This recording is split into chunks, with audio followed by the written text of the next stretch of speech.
Hollywood is known for making stars, but one overlooked thing is how it also breaks them. For many black actors, the spotlight didn't fade because of talent. It faded because the industry began to see them as headaches. So that taught me a lesson that I wasn't as important as I thought I was. Here are 16 black actors who were forced out of Hollywood. You will be shocked at number 9.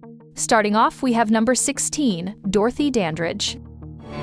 She should be the most successful movie star in the world. This actress was predominantly among the first black women to achieve huge success in Hollywood, and back then, especially at the beginning, it looked like she was going to break every stereotype. With her performance in the 1954 Carmen Jones movie, she became the first black woman nominated for a Best Actress Oscar. That alone should have opened every door. Instead, it slammed them shut. Hollywood loved her beauty and talent, but couldn't just get over the racial issues and see her as an equal with the white actors. While her white contemporaries landed leading roles, Dandridge was constantly offered maids, temptresses, or characters doomed by tragedy. As meaty a dramatic role as maybe what I would like, as long as it could. When she wasn't in front of the camera, she was busy facing humiliating acts of racism against her. At glamorous venues where she performed, she was barred from using the same pools or hotels as white guests. In Hollywood, studios saw her as a risk because interracial romance on screen was taboo. Even after she proved she could carry a film, producers stopped calling. By the 1960s, Dorothy's career had withered not from lack of talent, but from Hollywood's unwillingness to let a black woman truly shine. At the young age of 42, she sadly met her demise after being depressed for quite a long while. Today, she is remembered as one of the bright stars who Hollywood didn't allow to reach her full potential. Moving on, at number 15, we have Monique. Sydney, who happens to be my manager. We got labeled as difficult because I said one word, and that was no. Monique's rise to fame was nothing short of incredible. After years of making people laugh as a comedian, she stunned the world with her role in Precious, a performance so real and unforgettable that it earned her the Academy Award for Best Supporting Actress in 2010. But what should have been the start of a fruitful career in Hollywood quickly turned into the opposite. But then you offer me $500,000 once you say to. After her win, Monique refused to play by Hollywood's unspoken rules. She didn't travel overseas to promote the film because she had other things on her plate and wanted to spend some time with her family. She later revealed that the decision she made led her to being labeled difficult and ungrateful. Director Lee Daniels told her point blank that she had been blackballed from the industry. In interviews, Monique has named big figures like Oprah Winfrey, Tyler Perry, and Whoopi Goldberg as people who, in her words, sided with the system instead of supporting her. So what I cannot do is work for y'all for free. So Tyler Perry says. Ever since then, she hasn't really been getting acting roles in Hollywood, but despite that, she still fights loudly for equal pay and fair treatment, even suing Netflix for discrimination after they offered her far less than white comedians for a special. At number 14, we have Isaiah Washington.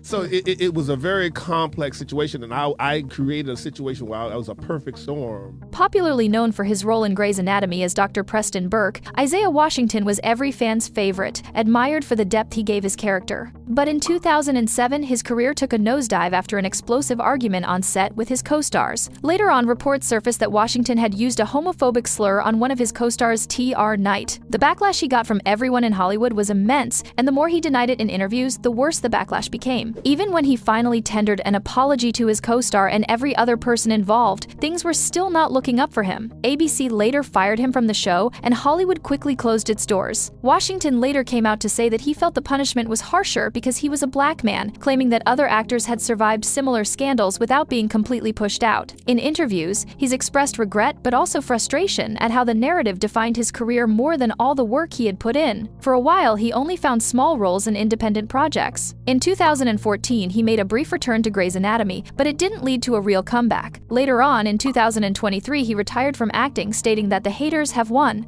Now, let's have a look at number 13, Jason Mitchell.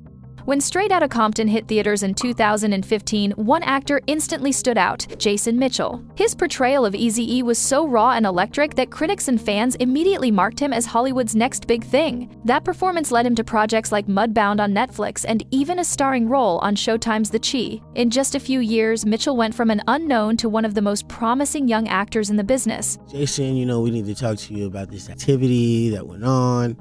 But just as quickly as he rose, everything came crashing down. By 2019, reports of misconduct and inappropriate behavior on set started surfacing. His co-star Tiffany Boone, who was among the many women who made complaints about him, even left the Chi, citing her experiences working with him. The fallout was swift. Mitchell was fired from the show, dropped by his talent agency, and removed from multiple projects that were already in development in the blink of an eye. You know, I told them my side of the story, but it still felt as if Mitchell has denied the allegations and insists his side of the story hasn't been fully told. Still, Hollywood hasn't been quick to forgive or forget, and that's why to date, his acting career is shaky and doesn't seem to be progressing. The next actor on the list wasn't spared by Hollywood when his somewhat personal problems came to light. Number 12, Columbus Short. What did the bottom feel like for you? Hell.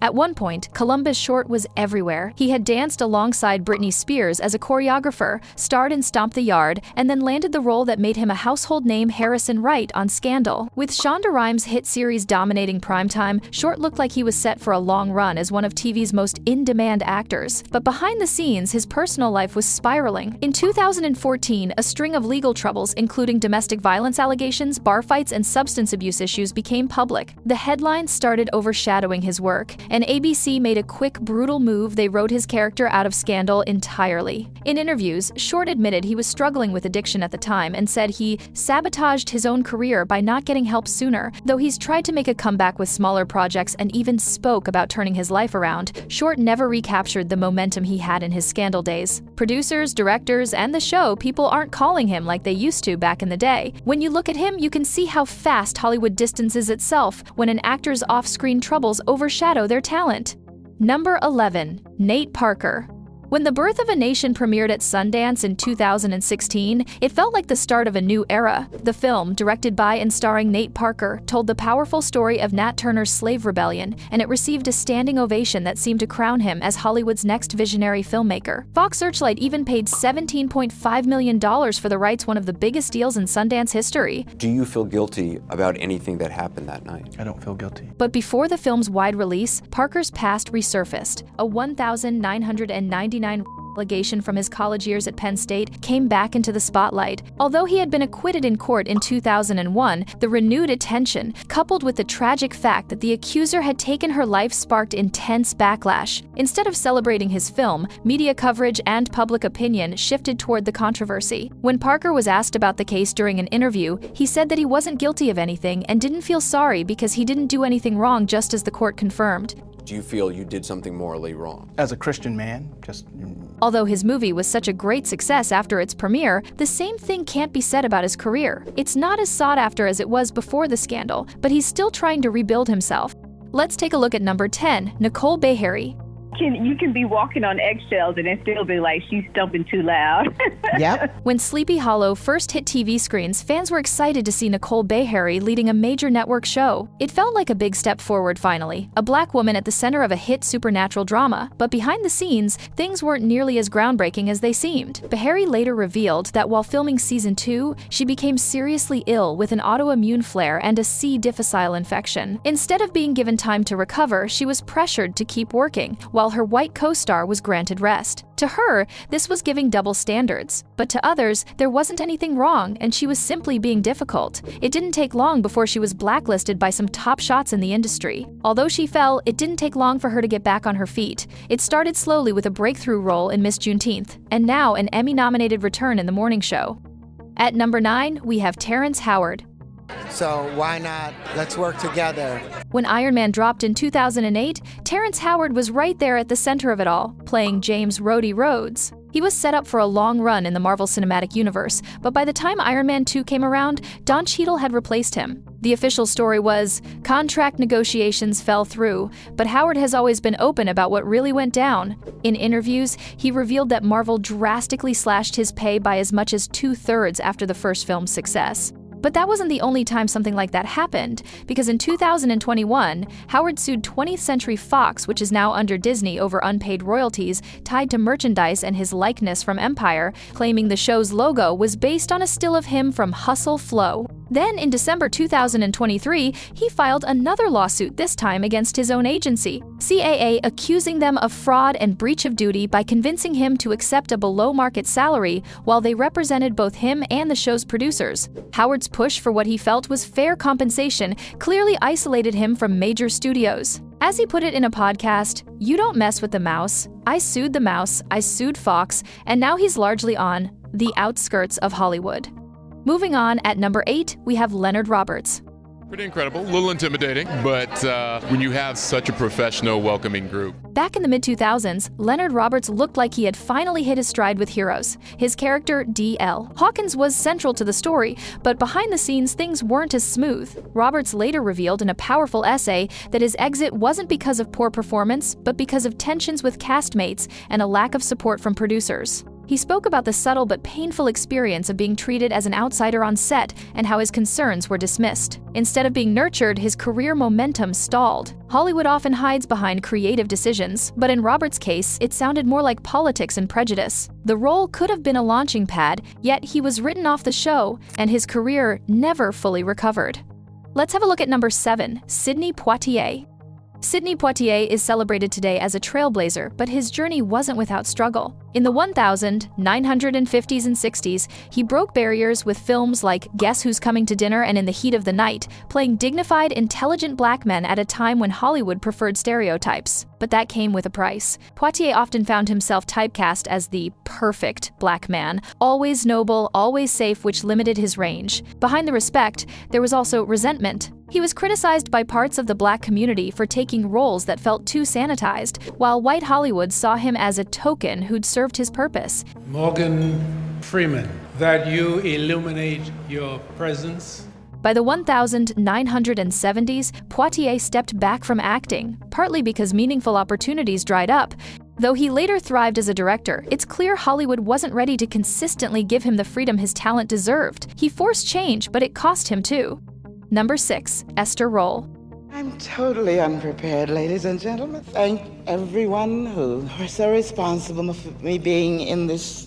Most people remember Esther Rolle as the strong, no-nonsense Florida Evans from Good Times. She was one of the main characters on that show, but unfortunately her time there wasn't so pleasant. Rolle clashed with producers over how the series leaned into buffoonish stereotypes through Jimmy Walker's JJ character. She felt the show lost its grounding in real family struggles, and instead played up caricatures that demeaned black life. Rolle spoke up, and that came with consequences. She walked away from the show at one point, and although she eventually returned, the damage was done. Not about Rosewood, but Rosewood is an incident that has happened all over. Hollywood didn't rush to reward her outspokenness. Roles didn't pour in after Good Times. In truth, she was punished for wanting better representation. Her talent was undeniable, but the industry had little patience for actors who challenged the system.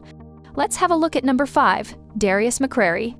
She was a product of her environment as well. And Kelly Williams, who's my sister on Family Matters, we go back and forth about this all the time. For 90s kids, Darius McCrary will always be Eddie Winslow from Family Matters. He was the cool older brother in one of TV's most beloved sitcoms. But once the show ended, Hollywood wasn't exactly knocking on his door. Part of the problem was casting directors couldn't see past Eddie Winslow. On top of that, McCrary faced personal struggles that spilled into the public eye, from financial troubles to accusations in his personal life. In an industry where image is everything, that baggage kept him from scoring steady roles. What's frustrating is that McCrary had the talent and charisma to keep going, but Hollywood has a way of cutting people off once they no longer fit the mold. He's popped up in smaller projects since, but he never got the second act that other sitcom stars managed to secure. Number 4, Paul Winfield. We did meet when you came to Dallas with the Dallas Theater Center. Paul Winfield was one of the most respected black actors of his generation, with an Oscar-nominated performance in Sounder and standout roles in Roots and King. He had the voice, the presence, and the skill to anchor any project. Yet Hollywood didn't give him the consistent spotlight his talent deserved. Part of it was typecasting. He was often slotted into the same kinds of roles: noble father figures, judges, authority types, without the range of opportunities his white peers enjoyed. There was also an unspoken bias of the era. Winfield was openly gay at a time when that could quietly close doors. He made his mark regardless, but the industry never fully embraced him as a leading man. Looking back, it feels like Hollywood failed him more than he failed Hollywood. His performances remain timeless, but his tragic career shows how systemic barriers clipped his wings. Let's have a look at number 3, Hattie McDaniel.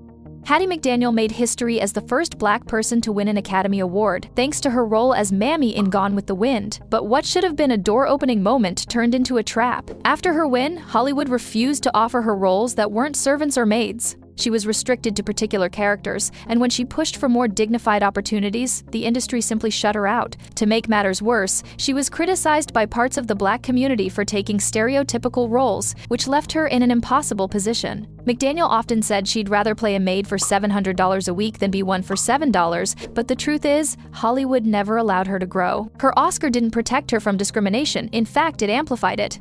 Number 2. Ethel Waters. Waters was a powerhouse, first as a singer, then as one of the earliest black women to break into Hollywood and Broadway. She had undeniable screen presence, with performances in Pinky and Cabin in the Sky standing out. But Waters wasn't an easy fit for Hollywood's system. She was outspoken, demanding fair treatment at a time when black performers were expected to stay silent. That rubbed producers the wrong way, and roles quickly dried up. Waters also faced discrimination because of her age. Once she was no longer the innocent young woman portrayed in movies, Hollywood wasn't interested in what she could bring. Instead of being celebrated as a pioneer, she found herself sidelined. Later in life, she turned to television and religious work, but her Hollywood run ended prematurely. She had the talent to be a giant of cinema, but Hollywood's narrow view of black women in her era clipped her potential. Finally, at number 1, we have John Amos. So that taught me a lesson that I wasn't as important as I thought I was to the show or to Norman Lear's plans. John Amos gave us one of the most iconic father figures in TV history as James Evans Sr. on Good Times. He played the role with grit and authenticity, but that same authenticity got him into trouble. Amos openly clashed with producers about the direction of the show, criticizing the way it leaned on stereotypes and sidelined real issues facing black families. Instead of listening, producers wrote his character off, killing him in a car accident. It was a shocking move that reflected how replaceable Hollywood viewed even its most vital actors. After Good Times, Amos worked steadily in guest spots and smaller roles, but he never got another major, consistent platform. Cry for the job? No, forget you, man. But I didn't curse or anything. Hollywood respected his talent but didn't reward his principles. Amos stood up for representation, but the cost was losing his shot at long-term stardom. His story is both inspiring and frustrating, a man of principle who paid the price. And there we have it, actors who found themselves on the wrong side of Hollywood, facing consequences that often had less to do with talent and more to do with injustice. Don't forget to like, share, and subscribe.